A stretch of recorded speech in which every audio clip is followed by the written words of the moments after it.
Hello students, welcome to Saraswati classes. In this lecture, we are discussing the splitting of the d orbitals in octahedral field. So we say that the 5d orbitals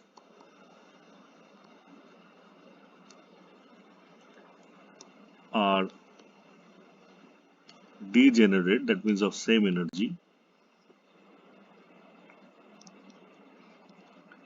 in a field-free ion or situation, but the 5d orbitals are not alike.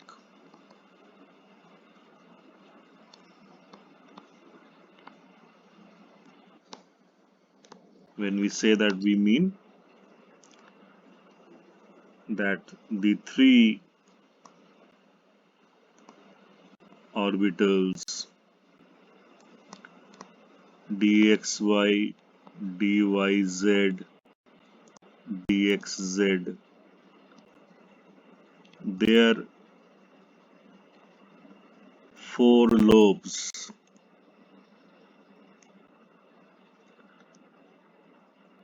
are concentrated in between the coordinate axes.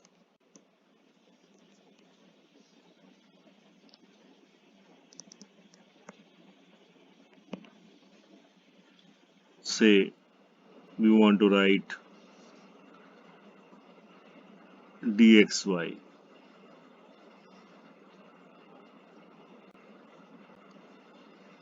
This is our dxy. For that we will keep it this way. Suppose we want to write dyz.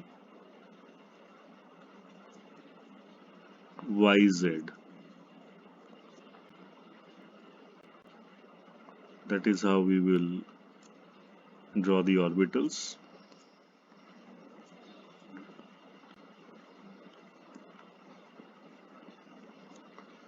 Now if you want to write dxz,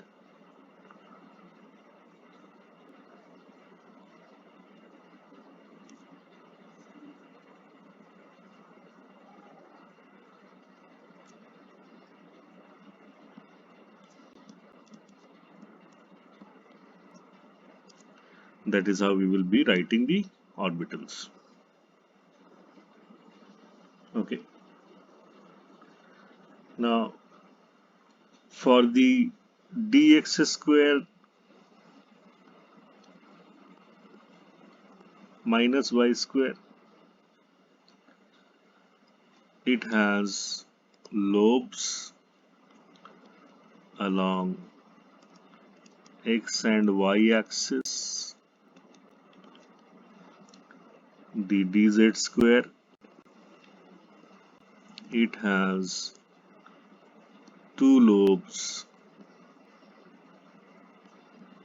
along z axis and a concentric circle, that is a donut shaped circle along the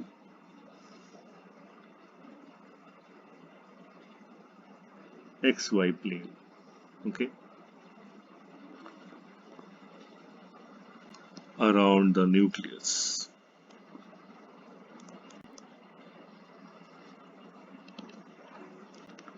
So that means basically we will draw it like this. So this is your dx square y square,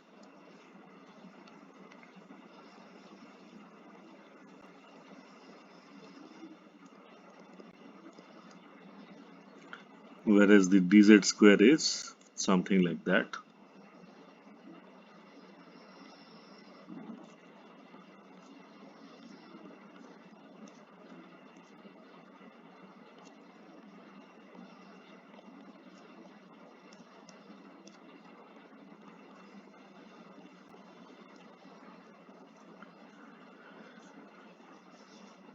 Now, when these orbitals are placed in a octahedral field system, the d orbitals can no longer be of the same energy.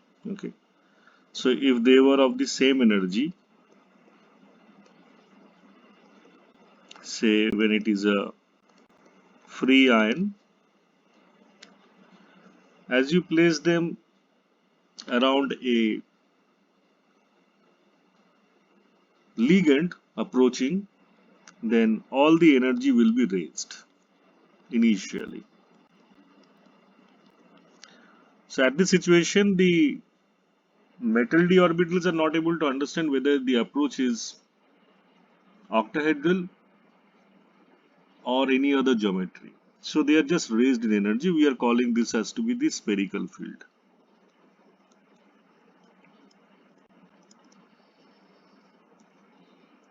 Here also, they all remain degenerate, but just they are raised in energy. Now, as soon as the ligands approach so close that it takes the shape or the coordinates of a vertices of the octahedron, since they will undergo splitting first of all. Now, since the dx square minus y square and the dz square, they are lying face to face along the line of approach of the six ligands, they will be raised in energy. So this is your dz square, that is your dx square minus y square. This set is known as the EG set. And the other three orbitals, they will be lowered in energy, that is dxy, dyz, dxz, and this set is known as the T2G set. The energy difference between these two sets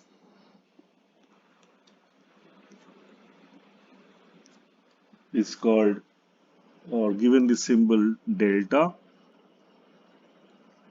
O means octahedral, and it is written as 10dq. We will explain what is dq later on.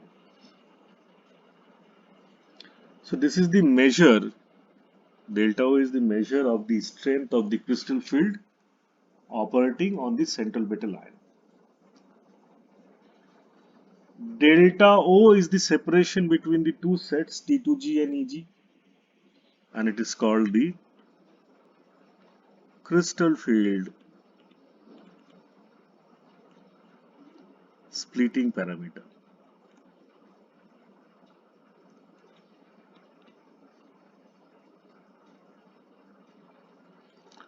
or also called the crystal field strength.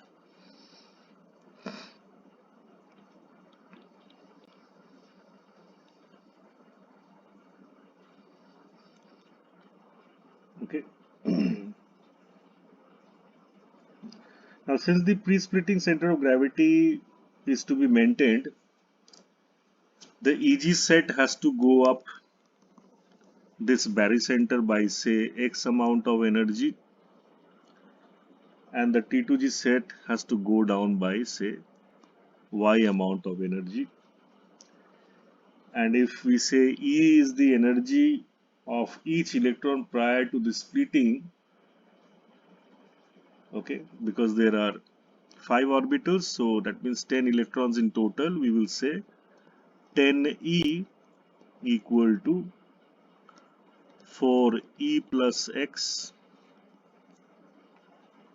Alright, that is for the EG orbital, and 6E minus Y, okay, and that will give us 2X equal to 3Y. Now we also know that delta O is nothing but X plus Y. So from this we have X value to be 3 by 5 delta O and Y value to be 2 by 5 delta O. In other words, X is your, you will say 6d cube,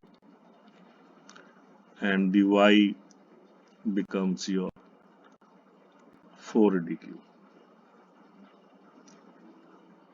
So we can say the T2G set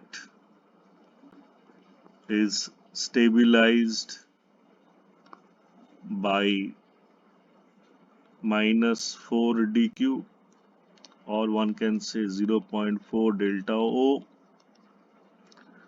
and EG set is stabilized by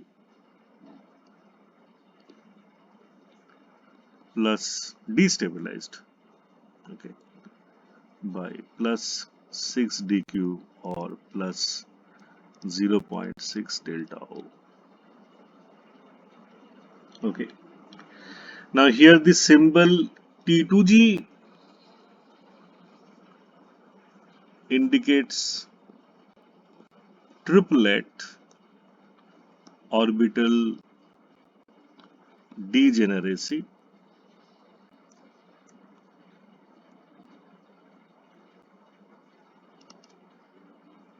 All right.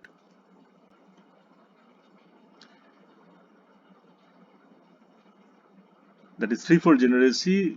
In this case, the orbitals are dxy, dxz, dyz. The E indicates twofold degeneracy.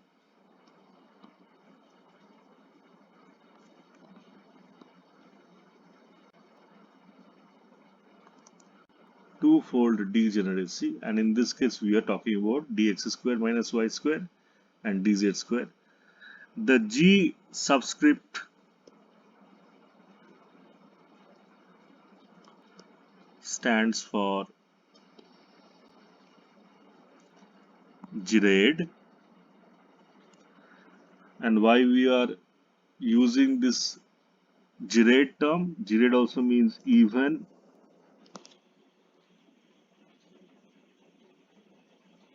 because in an octahedral complex,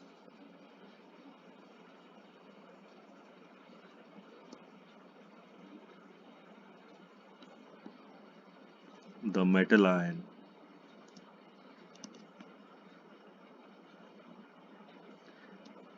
is at the center of inversion.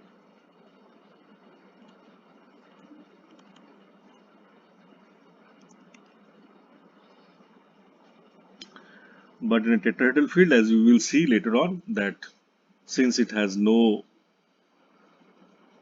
center of inversion, so the G subscript is going to be stopped, is going to be dropped rather over there. Okay.